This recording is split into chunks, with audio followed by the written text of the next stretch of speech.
Nais ko lang pong iparating sa inyo ang karaingan po ng aming komunidad sa Kasiguran, Aurora po. Simula pa po ng aming mga ninuno sa Aurora, wala pa pong ginagawang ang ating bansa na batas. Simula po sa amin at sa amin pong mga ninuno. Maligaya po sila sagana sa paghahanap buhay sa pangangasos, pagdaragat po sa aming kalikasan. Pero ngayon po parang mahirap na po sa amin ang malayang mangisda at mangaso sa sarili po naming lupang tinubuan. Pero ngayon po, sana po sa maramdaman po ninyo sa aming karaingan na maintindihan po ninyo kaming katutubo ngayon na sinasako po ng APESA, APECO, ang buong Koso po at kasapsapan simula po kasapsapan hanggang sa Naliponso po. Sa ngayon ay hindi na po kami masyadong makapaglakbay sa aming mga karagatan dahil dalawang mata ko po ang nakakita sa mga tauhan ng APESA.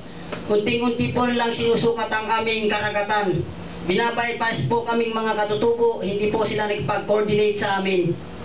Sana po, kahit katutubo naman po kami, bigyan naman po nila kami ng galang dahil doon po kami lumaki at yun po ang aming kinagisna ng kabuhayan po namin. Sa aming mga pagdaragat, doon lang po kami kumukuha ng aming kinabubuhay. Sa aming pong kalikasan at sa lupaing ninuno, doon po kami kumukuha ng mga halamang ugat at pangangaso po sa amin para po makatawid po sa aming kahirapan. At ngayon po, kung mawawala po sa amin ang aming mga ninuno, lupaing ninuno, parang malabo na po sa amin na uunlad pa ang buong komunidad po ng katutubo.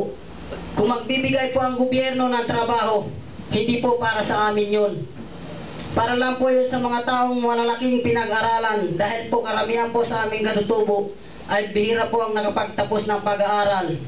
Ang alam lang po nilang trabaho ay magtanim, mangisda at mga subo sa aming lupaing ninuno. Ang pinagdaramdam ko lang po kasi po sa amin, karamihan po sa aming mga mistisa na sa parting debate po ay nagkikipag-coordinate po sa APESA. Mahirap po na pong tukuyin kasi po wala pa po kaming sapat na batayan. Sana po ngayon tulungan po ninyo kami sa aming problemang pinapaparating ko po sa inyo. Yun lang po.